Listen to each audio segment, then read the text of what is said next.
Welcome back to Talking Shit, where we are talking all sorts of shit. Schitt's Creek, that is. Today, we are talking about Season 4, Episode 11, The Rollout. And of course, as always, I am joined by my co-host, who I know for a fact was so excited to see Mutt, Stuart! Stuart, how are you? I quit. Starting already. I quit. How dare you? I've He has never a beard, been at more least. angry in my life. I don't care, beard or no beard. Mutt, get out. I thought we were rid of you. He's finished tackling the cones. He was finished tackling the cones pretty quickly by the sounds of it. Mutt was so done. Who saw that coming? Certainly not us. Yeah. Oh Yep. gosh. Why? Why? Yeah, Mutt has returned. Johnny. Oh, Johnny's had a bad one. Johnny, stop. Johnny, listen. Come close, Johnny.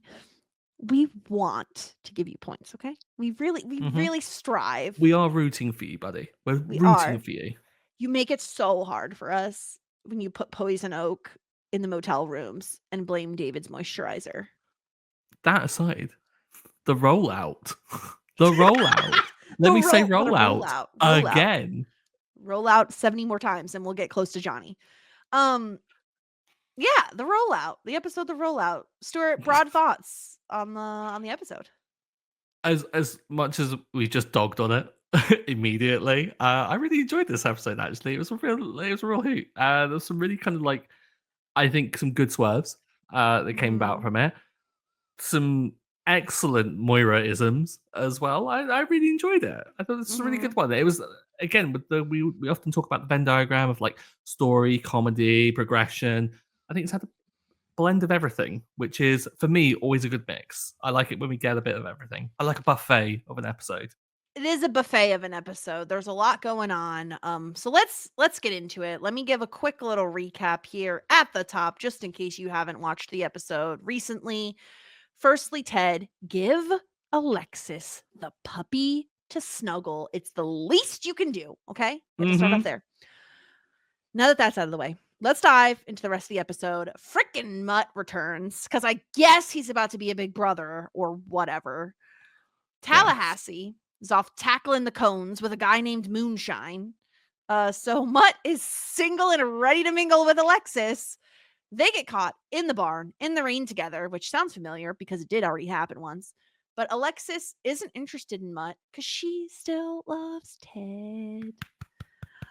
And at the end of the episode, she professes her love to him, and he looks like she just came in and kicked one of his puppies. So, yeah, that's that. Yeah. Meanwhile, Johnny is fixated on the rollout of the Rosebud Motel, which includes fresh flowers in all the rooms, new hygienic products ordered from Rose Apothecary. Johnny blames the moisturizer when Stevie develops a rash, but it turns out that Johnny picked some poison oak and just put that in all the rooms. Thanks, Johnny. What a fuck up. Moira and Jocelyn get called in for jury duty, which normally everyone tries to get out of. But Moira wants to seek revenge on the money man who took her family's money. And they both get dismissed, much to Jocelyn's chagrin. And it is almost singles week, Stuart. And that's where we leave our episode. Great one. Like, there were 3 really good plot lines for this entire episode. I think all are like top tier. Where do we want to start? Do we want to go into the comedy, the emotion, the comedy? I think we should sandwich the emotional stuff in the center. So I think we should start with the David and Johnny of it all, because we've already kind of started talking about Johnny and what he's doing here. And like, listen, I will give him an ounce of like empathy here.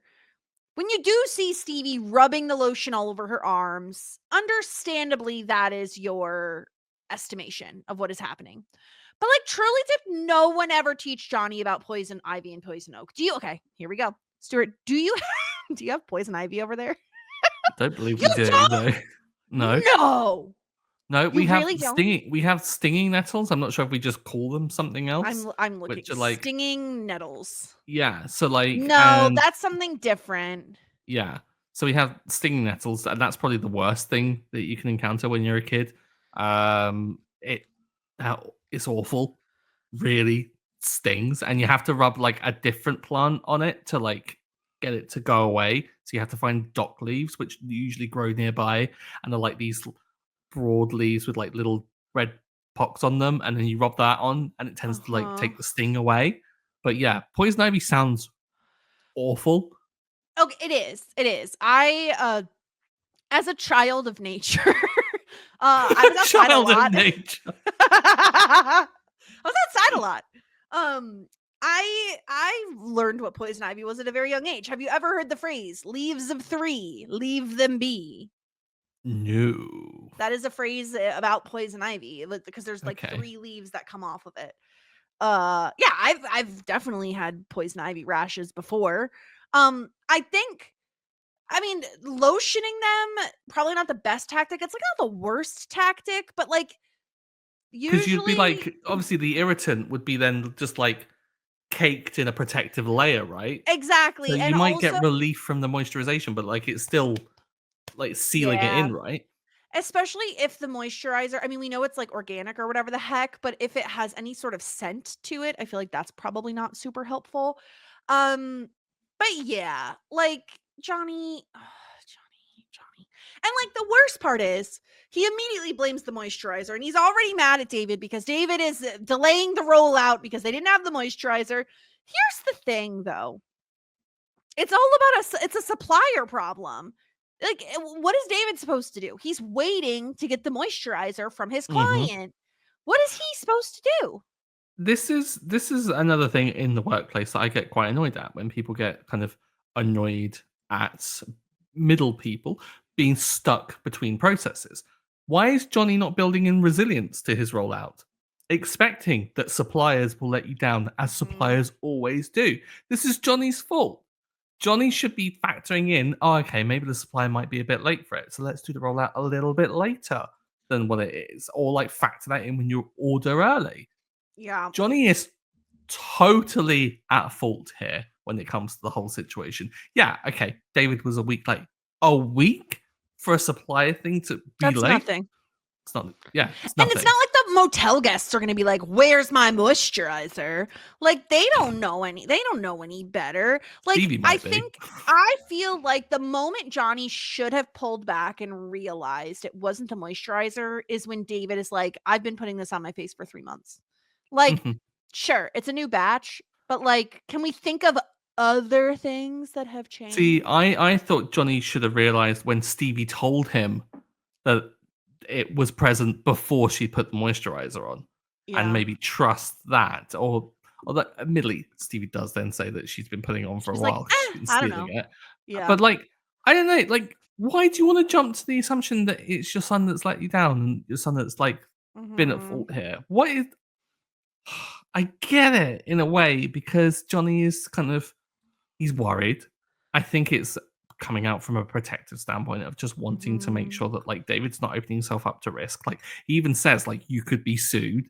And so it doesn't seem to be exclusively just blame, but it's like such a parental thing of like, okay, I'm worried about something you've done, but I'm gonna shout at you to correct it in that Yeah, kind of and like method. it also it comes off a little like condescending and like a I've been in business for longer than you've been alive and this is how Hmm. things go and client loyalty is important, David. And like but he also literally just learned the word rollout. You know what I mean? So like he's like talking out of both sides of his mouth where it's like on one hand I've been in the business forever, on the other hand roll out, roll out, roll out, roll out. Like and Hmm. I love the continuation of this being Alexis's fault because she took that like marketing class and so now unfortunately she accidentally taught Johnny about the word rollout and he won't stop saying it. And it took 2 weeks for him to learn it as well. Yeah. Yeah, and he Oh, doesn't and the it may look elsewhere when it comes kind of for a pop out store. poor House. Johnny's It's hilarious when amazing. he wants to be. Like, Yeah. totally. I say when he wants to be. It's totally unintended. But Johnny, when Johnny has some lines, they're so funny. Mm-hmm. Uh, Yeah. So unfortunately, the rollout isn't going as planned. Poor Stevie's covered in a rash. David has a face rash. I love his comment of "I look like the Phantom of the Opera." Was so good. That's not. And poor. This is the thing. So then David is like yelling at his supplier about the moisturizer because it's mm-hmm. causing a rash, and he's like burning a bridge with that supplier. All thanks to Yeah. Poor freaking Brenda. Johnny. Brenda's like getting a phone call out of the blue, like talking Mhm. shit about her moisturizer, and it's like nothing wrong with it whatsoever. Yeah. If anything, it's doing the best job in this whole like situation. It's kind of giving some relief to it. I Yeah. gotta say though, the whole rollout situation, it's a bit much, isn't it? Like I know that they're trying to like class up the hotel and So this is what everything, they've but done. So they've changed the name. So it's yeah, instead of being the Rose Motel, what was it before? Just the it was motel. just motel, right? Yeah. Now it's the Rosebud Motel. So they have new name. Therefore, they have new branding. Flowers in all the rooms. Mm-hmm. Custom towels. I assume which say Rosebud Motel on them. Yeah. I and then the moisturizer stuff, the In products these for the rooms. bougie little like dice trays as a D&D player, I was like, oh, I wouldn't actually mind that. That'd be quite good to I steal. will say I do love a complimentary toiletry. Mm-hmm. We have for all you young folks.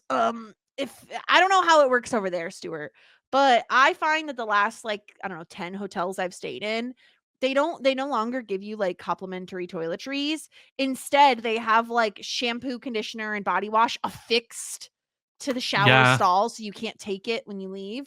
they've got it in the bougie amber glasses, but they're still like in these like fixed things. And it's all Locked like up. the pump things. Yeah. Yeah, don't like it. Not a fan.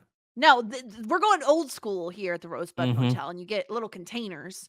I thought this was nice. I like the idea. I think what's Yeah, worthwhile, flowers, great, especially if they're wildflowers, not if they're poison oak, because that seems like a liability waiting to happen. I think free toiletries, perfect. I don't know that you need the monogram towels, no, that's a bit much. right? Like, I think you wouldn't even find that in a bougie hotel. Like, if Like I'm your honest. plumbing's leaking, but you got like name brand towels. That's weird. Exactly. You wouldn't you'd want to fix that so you're not dirtying up your monogram towels, right? But Exactly. like I feel like he's just doing a lot. Like he got all the bake goods from Ivan, All the which cinnamon is rolls, I yeah. think a really good idea. And like the toiletries kind of make sense, but maybe not from a niche apothecary. Why can't I say that word today? Apothecary. I was like, what is going on? Mouth stopped Blah working. blah blah.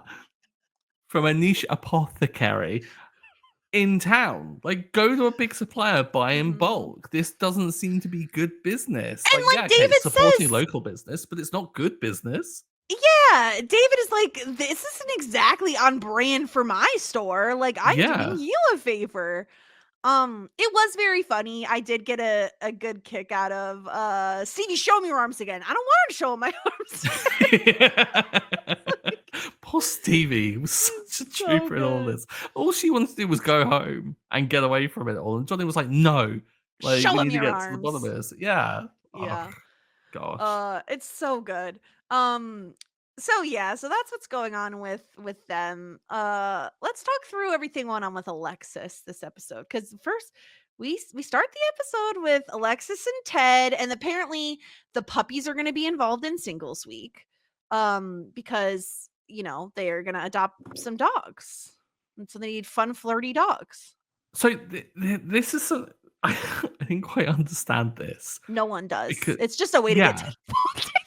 I can understand, but like you can explain it away a little bit better. You can say like I don't know, like almost like a cat cafe situation just with puppies, Sure. which is so much better. I will just say like sorry to any cat lovers out there, but like puppies, I so will much take better. yeah, no, I agree. Mhm. But like maybe just like I don't know, interact with them, like kind of bond and get to know each other while you get to play with an adorable little puppy. Like adopt one. That's a bit much, is it not? It does seem like a lot, and maybe it is what you're saying, where it's like they'll get to play with them, and like maybe a puppy or two gets adopted, so that's great news because these are all rescues. So Yeah. I don't know, but like of course Alexis finds like a super cute puppy, and Ted's like, "Oh, he may be spoken for. Yeah, Heather wants to adopt him." And it sounds to me, Awkward. Stuart, and I don't know if you read this the same way. It's like, we're getting a puppy together. That's a big commitment, that is. It is And getting a but pet I with also got the somebody. vibe as well, I will say, that it was more like of a Heather thing than a Ted thing, because it was Yeah. very much like Heather's seen this one and Heather wants a dog. And Ted's just like, I'm kind of going along with it, which kind of gives you the vibe that maybe Ted Mhm. isn't as invested as maybe he could be in the whole situation, which gives Yeah, me a he glimmer does of hope. say we're in the process of making that happen for her. Yeah, He didn't say us. That's all I'm saying. no. But in saying that, I mean, it hasn't been that long, has it? Like, Alexis Probably a got couple her. months. So he was with Heather just before Alexis left, Yeah. or he'd been fooling around with her. So, like, maybe a month or two. Yeah. Alexis has gone off, got her degree. She got it in 4 months. So that means at least 6 months has passed. And then maybe a month after that. So they've been together potentially 7 months with a bit of on and off, like fling time at the Sure. beginning. Sure. It's kind of, I mean, like if you're going at a quick speed, maybe like they could be getting together and doing that. Doesn't sound like they're living together yet. No, I don't think they're living together because doesn't no, where is Ted's apartment above the vet's office? No. I don't I think don't know so. if it is. I don't I know think if it's we've got one a story. confirmation of where exactly it is. It I got must the just be impression in it town, I think. was second floor if we're counting American. So it's like raised up. But like, don't eye roll that. Just can't. It It makes so much makes more sense. sense. Ground No. floor, first floor. It's the first elevated No, floor. It it's the makes so first much floor more you sense. walk on is the first floor. It makes No, sense. because Listen, that I means will the give ground you outside is the Celsius. first floor. I will give you Celsius, but you are so wrong about stairs. So Fight wrong me. about floors. Anyway, um, yeah, so I love when Moira like sees them doing this and she's just like, "Oh, look at you guys meeting in person. Wow, how nice that is." Like hmm it's like, "Moira, read the room. Like, what are you doing?" I love it just that she calls him Theodore as well. And also calling them lovely little freaks was a bit strange as well. So Alexis is getting ready for singles week. It's coming up. So she's like, she has volunteers. Like, she does seem to have a lot going on. And unfortunately, they need a location now. Because apparently at the curling rink, they're no longer to accommodate the lovers' messy, sloppy Joe eat-a-thon. Yeah. I just have so many questions. Okay, so it's I the most get Canadian thing ever to have this at a curling rink to start.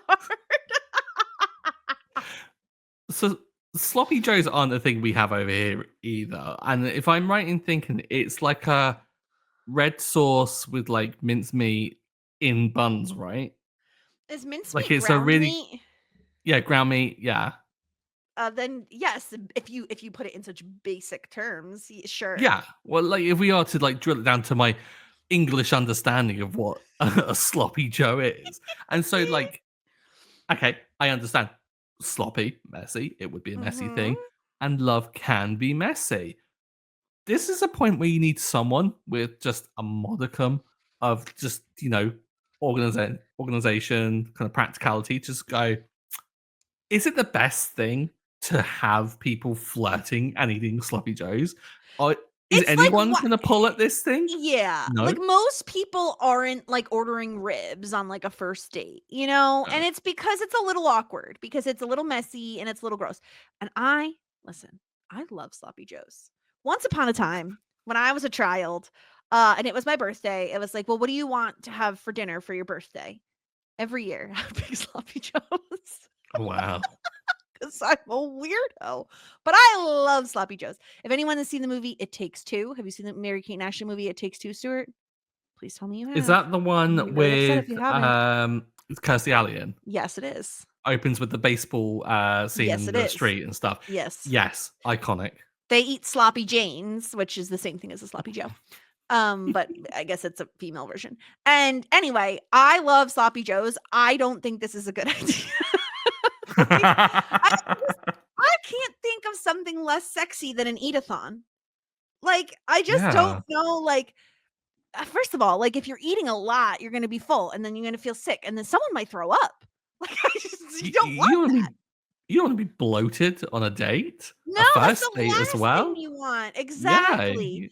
So, it's a really bad idea, but either way, they end up needing a new venue, and in walks Mutt, and he says, "Hey, I got a barn for you." in And that he says it exact just tone. like that. That's exactly what he sounds like. I gotta admit, like as much as we dog on Mutt, see what I did there. He it's a good thing. Like he turns up Yeah. and offers the barn out, which is it's good that they like get a venue kind of last minute.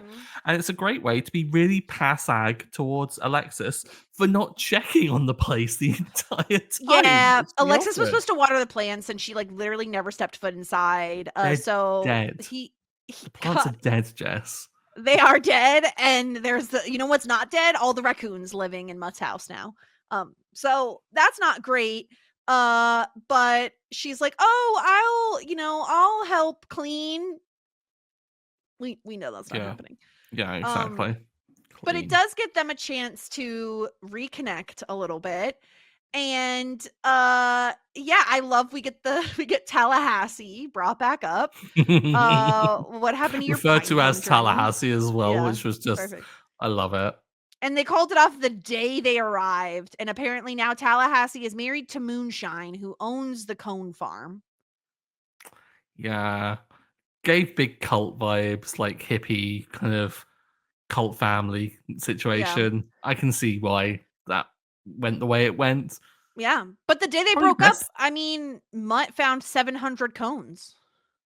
700 cones is a lot of cones. A lot of cones. That's how, like, he tackled the cones. He full on fucking tackled those cones.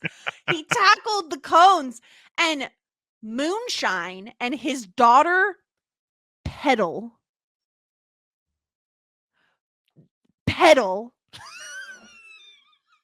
If anyone's listening called Petal, we're not mocking your name, but this is a ridiculous name. Petal? Petal? Petal? Petal? It's the biggest one-day haul they'd ever seen. And they gave him the cone of achievement.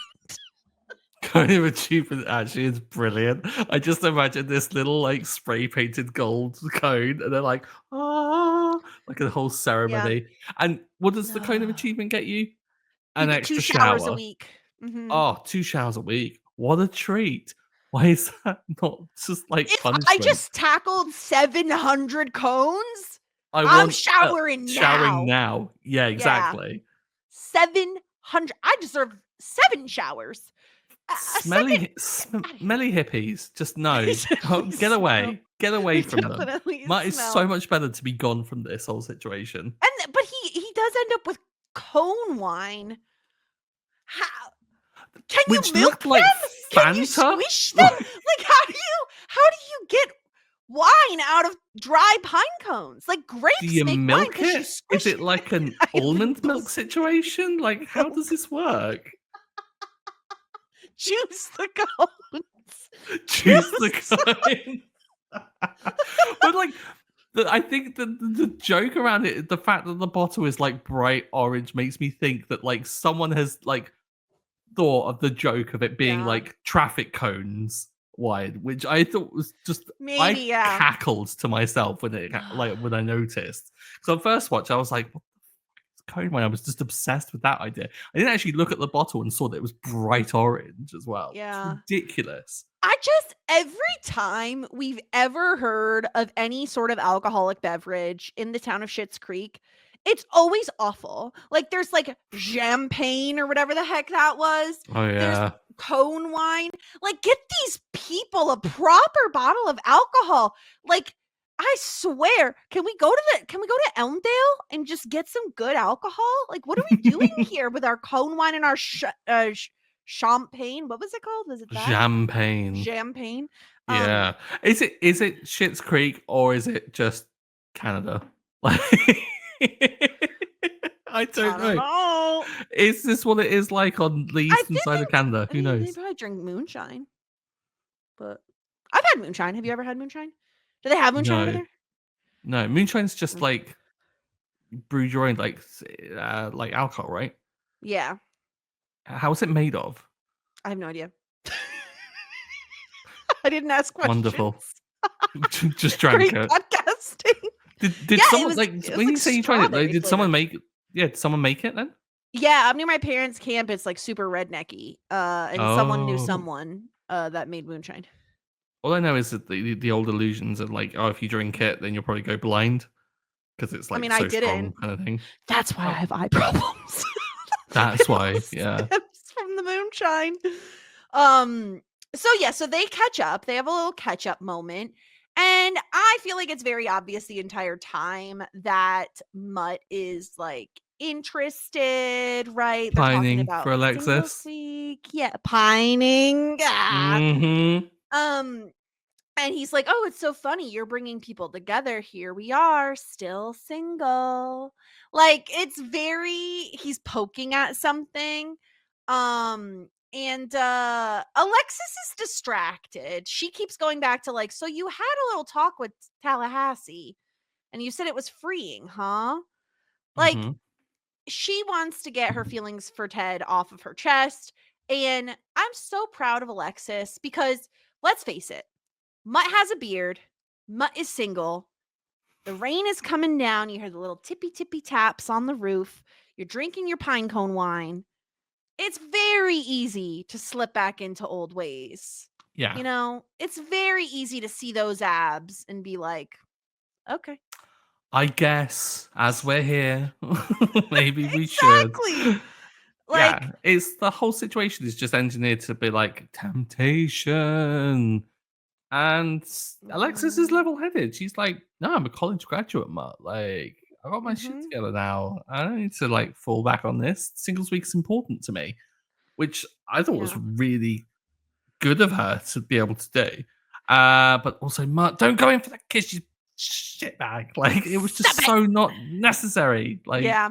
oh, Well, and read the room. it's when you think about last time we saw Mutt in like season 1 when they were doing all the like community service work and stuff, Alexis couldn't be bothered to do any work really most of the time. Mm-hmm. She was hardly ever doing anything. And Yeah, this whole time that she is stuck with Mutt in the barn, she's like, "Oh, I have so much to get done. Like I have so much to do." She cares about the work that she's doing. It's not just that she yeah, feels a responsibility towards it. She actually does care to make sure that it goes off well. And that is like a massive change in Alexis that we've seen happen over the course of the last few seasons. And I just love it. I love that she's like, okay, like she calls him a good one and then she leaves. She has to go. Like she has something to do. And she goes to see Ted. Um, but not before we hear Ted with his just incredible puns. I love him so much. I'll be vetting everyone in advance. It was giving him a so little pup talk. the pop talk one, like at first, when on my first watch, got overlooked because I was too busy laughing at vetting everyone in advance. Because I was like, Yeah. "Guess Ted, I've missed this. I missed you, and Yeah. then I missed these puns." Oh, of course he'd be giving them a little pop talk, and of course he'd be Yeah. laughing at his own jokes on his own. It's Ted, how he Yeah. is. I love it. Um I I love this from Alexis, right? So she says like I've been spending a lot of my time like on my career. I'm really trying hard to like make singles week you know, go off without a hitch. But the problem is I'm having a tough time focusing because my mind is elsewhere. And I love oh, I just assume that's how you always work. uh Thank you, Ted, but this is different. yeah. And she tells him she's in love with him.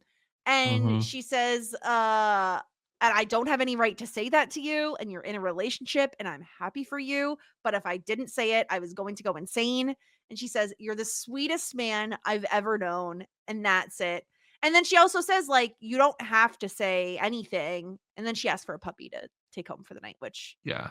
I'm really sad that he said no to that, but I think she does really well with this because we talked about like interfering with an established relationship, and it's like going in and being like dramatically like I love you. It presents such an awful scenario really because it's kind of like it puts Ted in the position like, does he say anything to Heather? Like, does he tell her about this whole situation? It can be conceived as like an attempt at Alexis to like get something going, and Alexis doesn't present it like that in any way, shape, or form. She's just like, I have to get this off my chest. I have to express this to you. So more so for me, but also just so that you're aware of the situation. But I'm happy that you're in a relationship. I wish to say that I love you. She even cuts him off like before he even gets to reply. She's like, I love you. I'm in love with you. And then continues to talk so that he doesn't really have to chime in with the there's no almost like awkward pause. obligatory of like, I have to say it back or I have to say something in Mhm. return, which is then going to escalate into like conversation, like whatever will come of it. She just gets it out. She makes this declaration and then she ends by asking for a puppy, which kind of is a great way to kind of pivot off of it because they don't have to get Mhm. into the conversation of it. It's out there, it's been said. Let's move on and let's get to the fact that no, you can't just take a puppy, Alexis, which possibly the best way you could have gone, I think. Yeah. Yeah, because I think to myself, right, like, I'm glad that she owns it, that she has to say it, that this is for her. Her saying Hmm. this isn't for him. Because I do think that's correct, right? Like, if he's in a relationship, like she says, like, she's the one who broke his heart multiple times, it's really not her place to divulge this information and screw with Hmm. his head, right? Like, if we didn't love Alexis, we would be like, "What are you doing? You're a monster." Yeah. Um, but I think the way she goes about it is, like, about as sensitive as you could possibly be with it. Um, she doesn't have any expectation of him returning the feelings. Uh, I obviously, selfishly, it's very much for her. She is saying these things because it's killing her not to. Very much so, yeah. Um, but I also feel like maybe there's a part of her that, like, when they do hang out, like in the one of the first scenes of the episode, is she feeling vibes? Like, is she feeling anything that is causing her to be like, I have to shoot my shot. Like, I have to take this chance. I think there's a couple of things involved in it. Is that I think that is certainly an aspect of it. But I think that's a small bit that's like maybe deep down. I think is probably subconsciously she is wanting to shoot her shot a little bit. I think it's more so for the fact that she's just extremely comfortable with Ted. That Ted is the sweetest guy, and I think she feels comfortable in being able to articulate that to Ted, and for Ted not to read too much into it and to take her at her word because she trusts him and that he is kind of he knows her. Like he calls out just like I thought that was just how you worked. Like I think there's some just familiarity that she feels safe enough to be able to say that without it coming with the risks of being like leave her for me and like make this romantic Mhm. like proclamation back. It's like no, no, no, no, no. I think she feels safe enough just to be able to say I need to get this off my chest. I think you're mature enough to be able to hear it, to make your own decision with it. Perhaps maybe that's like deep down within there, but I think that there's no real risk of consequence, which is why she says Mhm. it this way. And I think it's probably the best way she could have gone about it. Maybe, maybe just a smidge more maturity and consideration for Ted's situation might mean that she doesn't say it at all. Maybe she can just like tell herself, yes, okay, it's awful living with this, but that's the Mhm. consequence of you kind of playing around with this guy beforehand and not Yeah. really being emotionally mature before. Um, so yeah, I'm not going to say that it's the best thing to do, but I'm going to say of the ways in which you could have approached it is the best way you could have approached it. Yep. Yeah. Should we talk about Moira's jury duty? If we must. Have you ever done jury duty? Just to start us off. I've only gotten called once for jury duty. I went and I was very quickly dismissed once they found out I worked in insurance. I think that was like, they were like, nope, you're out. So yours is much like this, where you get called and then you come up for selection. If you get selected, that's the case, and then that's it. You're not there for multiple. Not multiple cases, no. Wow. So only ever one. I've had jury duty once. Thankfully, I worked at a place that is kind of, it works in a similar kind of sector. So they were like full pay for the whole thing, and I was like, dream. Sign me up for like a 6-month case. I'm good. But turn up. But the idea is we get 2 weeks, and so you can, in that 2-week period, you can go on to many cases. So I was in 3. One which we dealt with, made a ruling on and everything. Another one where I came up but wasn't one of the. Oh no, sorry, got selected, and it was going to be a 3-month case, but thankfully got thrown out on the first day because of some other legalese thing that made it get thrown out. And then the last one, I got called up, but was one of the spares. And so, thankfully, the jury that was selected, I wasn't one of them, and I got away scot-free. But that one went on for another 2 months afterwards. So I kind of lucked out and got it done within the 2-week period. I'm trying to remember. Ours is kind of involved. I think I'm trying to remember what the heck the one that I was even potentially an option for, what it was about. I don't even remember. I don't know that I would ever get picked. I don't know. And I'm not trying to like get out of them or anything, but do I have strong feelings on the police? Yes. That I would vocalize. So just where do my you have any reasons shirt. why you can't cast impartial verdict? Yeah, the police. Yeah, exactly. So I don't know. But yeah, I've met people like Jocelyn who like want to be involved. My co-host Sarah on Schitt. I was just thinking about Sarah. She specifically dressed to impress, which I've like never. The dedication is amazing. Could be me. Like, I'm not trying to get picked. But I loved Jocelyn wanting to get picked and then inevitably not getting picked because Moira ruins it for her, because Moira obviously is gone through something similar to what this case is. So she wants to take out her revenge on these people. It's funny. It's like a very silly, like C plot is what there's not much to it. But it is silly. Yeah, I kind of just love the scenario, and this is where like the Moira comedy of everything really comes into its own, of like when she's just thrown into a silly situation and you just see her amongst, well, I say it's a silly situation, it's a fairly normal situation, but it's silly when Moira is the one that's thrust into it. Yes. And just the way in which her and Jocelyn have the polar opposite reactions. And Jocelyn is kind of in Moira's camp. She's like, Moira, this is the way you can get out. And Moira's like, no, justice needs to be issued. Yep. A man needs to be brought to justice. It's so funny. Yeah, it's great. And I love that, of course, Jocelyn again. It's like, Jocelyn, girl, you're pregnant. Like, go home and relax. Like, you don't want to be stuck sitting there all day. I don't know. Yeah. So that's that storyline. Shall we get into some feedback that we got for the episode? Let's see what everyone's saying about it. We got an email from Joanna. Hey, Jess. Hey, Stuart. You wonderful people. Already off to a great start, Joanna. You're the best. After putting in my 5-star review multiple times and not being able to comment in any way, I decided to drop you an email. Always feel free to do both of those things. Yeah. I'm currently binge listening. Is that a real word? Yes, absolutely. Is now. And I'm dreading the moment when I caught up with all your episodes, which is basically just 2 episodes left, and have to wait a whole week until I can hear your lovely voices again. You've been constantly in my ears for the past 3 weeks. Oh my gosh. Are you okay? Yeah. Next question. We are not paying for therapy. No, we will not be held responsible. First of all, thanks so much for this podcast. I'm very excited I found it. I just started watching Schitt's Creek in January. Here in Germany, it just aired on Netflix, and I've watched it through twice.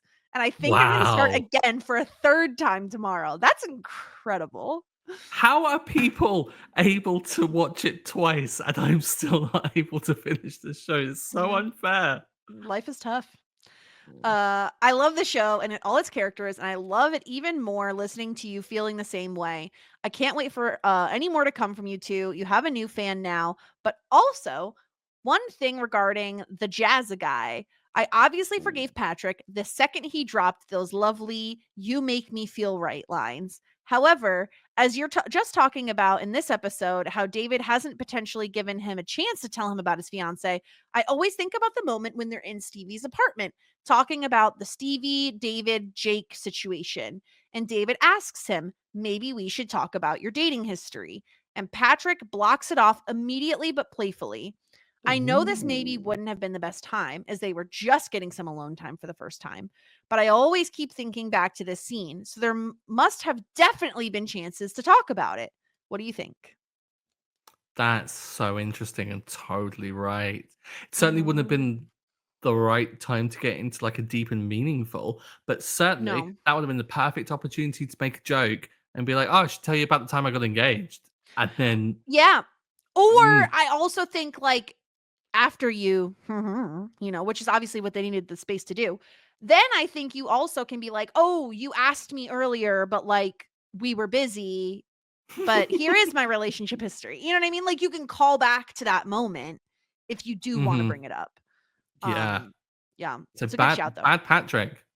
Let's go back. Let's rescore No, no, because he was definitely wearing blue, so it's okay. it. He only wears blue. He only wears blue. Anyway, keep up this amazing work and banter you have going on. I can't wait for Stuart to watch all the upcoming episodes. Warmest Me regards too. and best wishes from beautiful Hamburg, Germany, Joanna. Wow. Well, That's so thank you, Joanna. cool. It's so That's exciting. We have wonderful. people in Germany listening. Well, it's close Yeah. for you, I guess. It's way more exciting for me. I'm 20 times as excited as you are. Well, because you're just like the other day, like, oh, I just went to like a wedding in Finland. Like, that's just like normal behavior.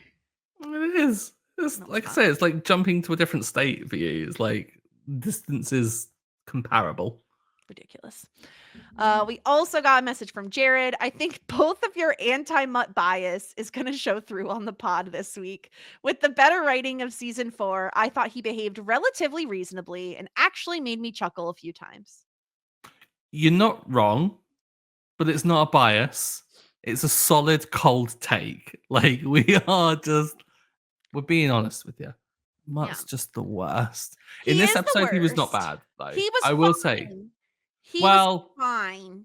he was okay. He did go in for a kiss that absolutely wasn't there. Yeah, and he should have been able to read the room about that.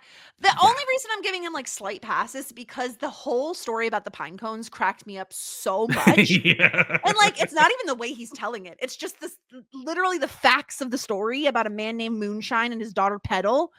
It's Mhm. so funny. Inherently it's funny. It's not really Mutt's credit. It's just he's Yeah. fine. He didn't even show his abs. At least he had a beard. The audacity of that man to show up if he didn't have a beard. Like, get all the way out. Anyway. Yeah. No, he had to grow it back because Tallahassee made him shave it off, right? Well, yeah, and how do you But tackle cones without a beard? It's just it can't be done. can't be done. We that's the rules. Mhm. Nick says Alexis's emotional maturity at the end of the episode is so impressive. Agreed. I Mhm. think that's a really good take on it. Is that it is totally different to what Alexis of past would have done as Mhm. well, and it just shows her growth. I love it. I love her so much. Trish says, "Love is messy, sloppy Joe's eat-a-thon. Sounds as bad as the lover's curry from a few episodes ago." Oh, Lover's that's curry. horrendous. I think both might lead to the same effects as I would rather have well. the sloppy Joes though, any day The over sloppy lover's joes leads curry. to like a lover's curry situation. No, I've never had any gastrointestinal distress from sloppy All Joes. right, might do from an eatathon though. Well, yeah, if you're eating a large amount of anything, that could happen. And It's like a casserole down there. so nasty. If anyone's seen Taskmaster, you know the quote. Yeah. All right, let's get into our ratings here. First up, of course, as always, simply the best. Stuart, I who's can't the wait best? for this because we haven't spoken about it. So this We hopefully haven't. is going to come as a shock. Mm-hmm. I'm giving it to Roland. I don't think I've said the name Roland this episode, so Mm-hmm. please explain yourself. If it wasn't for Roland, knowing that it was poison oak, we wouldn't have got the justice that was absolutely necessary. We wouldn't have got Johnny having to fall on his sword. Roland in this episode was completely tolerable. I love can't that's the bar. I can't not give it to him in this episode. Okay. I would want to give it to Alexis, but like I've said before, I think that like she didn't have to tell Ted that. It was for her benefit. Moira's trying to escape jury duty. Jocelyn is trying to do jury duty, which is just bonkers to me. Stevie, David, Johnny, like just doing their stuff. Roland does a good thing. I think this is the only scenario I'm ever going to get to really give it to Roland. So I'm pouncing while I can. Okay. I'm not giving it to Roland. What? Yeah, I know. Shocker of all shockers. I'm giving it to Alexis.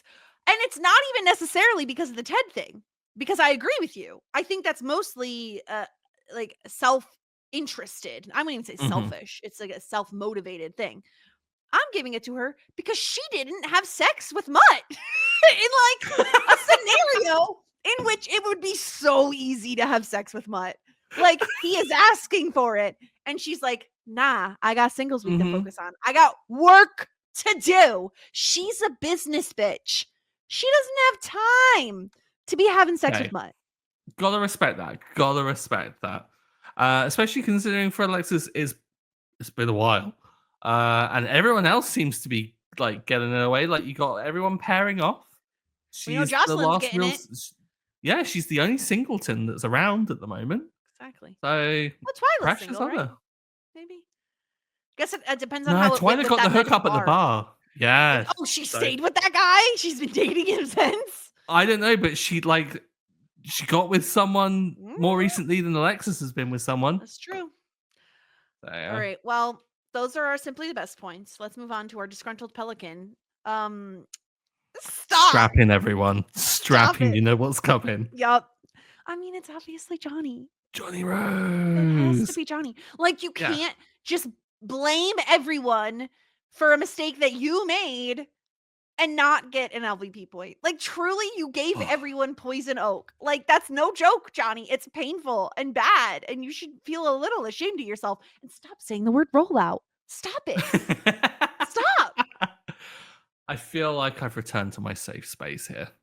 I get to rag on Johnny. And the way he goes about telling David about it, too, is like, come out with it, man. Stop. The worst. It's funny as hell. Like, I will give Eugene Levy the credit that he deserves in this whole situation. He's it's played so hilariously. But I'm sorry, don't come out the gates blaming your son's new business about things. Don't go into your son's new business when he's not there immediately and be like, oh, who runs a business like this? Who runs a business by putting wildflowers, poisonous wildflowers, around for your guests to get poisoned by? Stevie or Rose Apothecary, who's running the motel? They've left it with Roland. Another reason that he's MVP, because he's picking up their slack. There you go. Outrageous. This has been a while because Johnny has been on an upward trajectory. He's been getting so much better. He's being a business guy. He's been supportive of Stevie. He's a sweetheart of a gent. But this is absolutely, like Moira had a couple of episodes back, this is a return to form of just being annoyingly so self-involved and like self-righteous, and got to slap out at people occasionally. You've got to just like, they've got to be taken down a peg. And this, unfortunately, was Johnny's time. Yeah. Not a good episode for him. No, unfortunately not. So yeah. I think it was inevitable, right? Like no one can get mad at us for this one. It had to It had to happen. It happen. had to happen. Fortunately for us, Moira did wear a wig this week. Unfortunately, this is what it looks like. I Why don't know is what it was so up with bad? it's nothing matched about this outfit. Like ordinarily there's a weird chaos with Moira's outfits and wig choices that somehow it just works all together. Like you find something amongst the chaos. This was just a mess. It The looks shake and so go bad. wig that she's got on is just it's not a good look. Like there's the weird little like flicky bits at the side, I and then hate it. I it's like a hate it. helmet otherwise. It looked like she picked this up out of a plastic bag at Party City. What are we Mm-hmm. doing? Mm-hmm. It's bad. I don't have anything else to say about it. I want it off my screen. I hate it. I hate it so much. Yeah. Do better, Moira. We expect better. I'm sure she can. We I'm know sure she she can. will. We know she can. Yeah. All right, let's get into tier ranking the episode because we gotta. We got hot shit, full bouquet. Love that journey for me. Ew, David, shit out of luck. Stuart, where do you want to put the rollout? I was really hot on this episode. I'm Mhm. thinking top full bouquet, maybe Whoa. even low hot shit. Whoa. All right, let me talk through my thoughts. Yeah. I love the Alexis stuff. I feel like we're seeing massive growth from her, right? Like that for me, that is the best storyline. The poison oak thing is very funny. I don't think it's like as good as the Alexis stuff. Like in terms of obviously it's not sentimental, but in the level of funniness does not equate the level of warm fuzzies the Alexis stuff gives me. And then the jury duty thing almost feels Sarah and I talk about this sometimes where it's like the writers have sticky notes and they're like, wouldn't it be funny if Moira went to jury duty at some point? Mm-hmm. And so then they're like, we have a little bit of extra time this episode. What do we do with it? Go to the sticky board and see what sticky notes we have. And they're like, let me take that Moira goes to jury duty and put it in there. It almost feels like a last minute addition because it really doesn't tie to much. Like you have No. Jocelyn there. Like Moira's left a little aimless, in my opinion, this episode. So I think if I was all alone and I was doing this, I think I would probably put it behind the olive branch, like here, because the olive branch has the David lip sync moment, which I think Mm-hmm. is more warm fuzzy than what we get from Alexis this episode. So for me, like the high highs of the olive branch are higher than the high highs of the rollout.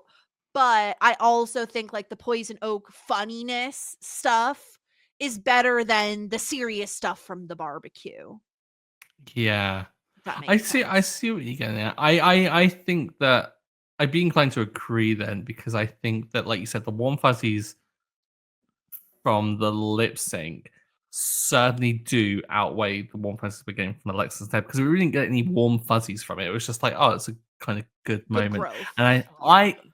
I mean, not to guess where things are going, but I feel like we're going to get some more warm fuzzies later down the line that might just eclipse this whole with Alexis and Ted. I've got that feeling, guys. So like I have no idea what you're maybe talking about. maybe we can leave some space for that to come in. So yeah, I you think need to going you need to where leave it is. space. Hold space for it. How dare you? That meme is so Don't you old though. dare quote that. What does holding space even mean? Doesn't mean anything. I had to Google it. That's how you know I'm old, Stuart. Is like when there's something that it is so prevalent, it is so just like invasive. And I had to be like, the hell does this mean? Like I'm Mhm. Googling it because I can't be that out of the loop. I could be a certain amount out of the loop, Like I don't need to be saying the word yeet or whatever the kids are saying these days. But like I need to know what holding space. Stop it. Stop. For the purposes No! of the audio listeners, I did just dab. He dabbed. Have It's you seen the awful. clip of Ariana Grande even admitting that she doesn't know what it means and she like was just going along with it? Of It's course actually she really didn't know what funny. the hell it meant. Yeah, it's just Um, ridiculous. no, I think this makes sense. I think having it be right below the olive branch, leaving some space, like you said. We have like so much in full bouquet right now. It is quite a full bouquet of It's a episodes on this good year. season. It's a really good season. Yeah. Yeah. And we only have we technically we have like 2 episodes left. Because we have a special to talk about. But we only have one more episode proper in this season. Mm-hmm. So season 4, episode 12 is titled Singles Week. It's here. It's here. Finally, the Eatathon, the Sloppy Joes are coming out. Oh wait, Can't no, wait to watch no. everyone gorge themselves on Sloppy Joes. That would be the absolute worst episode. Oh, yes. I Mhm. mean, for predictions, I mean, we're gonna have singles week. I've got hopes for what happens. Do you want to voice those hopes? It's the finale. I mean, Ted and Alexis, like, surely something has to happen. If it doesn't, I'd be really surprised. If it doesn't, I'd actually be a little disappointed. Okay. Well, I'll put we'll that have out to there at the very least. wait and see what happens next week on our kind of finale, but also penultimate because we're covering the special. So I don't know what to call anything. We have 2 more episodes to cover this season before we wrap up season 4. And then we are over halfway through the series. We will be Come on, Jess. Do fractions. Do fractions. I never said I would do math on the pod. Are we 2/3 of the way through? It will be 2/3. Yes. Maths. Thank you. And then we only have 2 seasons before we're done. I know. And they're short. Like all of them are short because it's not. Well, they're long. I guess the last 2 are the longest, but they're still short because they're. So looking at the episode counts, I'm really trying not to look at like episode titles. Mhm. There are 14 episodes in season. 13 episodes and a wrap up that we've got scheduled for season 5, and then Right. 14 episodes in the last season. And there's like a special too. The dream. Yeah. More content. So British. Just drag it out. Because I think by the time we get to the end of this, I'm gonna be very sad. And you'll just have to watch it over and over and over again, like Joanna. So the dream! I'll be able to binge it. It's a really good bedtime show, I will admit. Yeah. Because I'm like, oh, I need a bedtime show. I've been rewatching The Good Place. That's been my bedtime show. Oh, it's a great shout. It's really good. Have you seen the video of all of the cast except Kristen Bell hearing the twist finding out of the first season? Oh, it's fantastic. It's so good. Yeah. Mm-hmm. So next week we'll be covering the kind of sort of finale of this episode of the season. So everyone get excited. Don't forget to send in your feedback, talking shit everywhere you get your podcasts, and find us on YouTube. We're getting inching closer and closer to those 200 subscribers, which we're really excited to hit because something fun that's not waterboarding will happen. We nearly went an episode without talking about waterboarding, Jess. Just ruined it. It's legally we can't. We have to talk about waterboarding. I feel like we're gonna have to waterboard ourselves like at this rate. We said we're not gonna do that. So yeah, make sure to follow us. Send us in your feedback. If you're like Joanna and you've been listening to us, but you haven't reached out, please reach out, even if it's just to be like, hey, I've been listening. Yeah. Great. That's exciting. Honestly, so good to hear from people that are listening. Mm-hmm. Knowing that people like enjoy this pod and are willing to binge it is honestly, it's so gratifying. Yeah, it's fantastic. Yeah. Again, we will not be paying for your therapy bills, but we do appreciate you listening. Yeah. Always. Don't make me do a little terms and conditions thing at the end. Yeah, exactly. We will not be held liable. And listen, if you've listened to all of us and you just simply haven't heard enough, go listen to us talk about The Last of Us. We do still have fun on that podcast, though I will say the content is much more serious. So, but we try to have fun with it. So go listen to that podcast. Look for The Light is where you could find that one. And yeah, we'll be back next week with season 4, episode 12 of Schitt's Creek. And until then, everyone, warmest regards. And best wishes. Tweet us on Facebook or leave us a review and you say, yeah, okay, I think I will.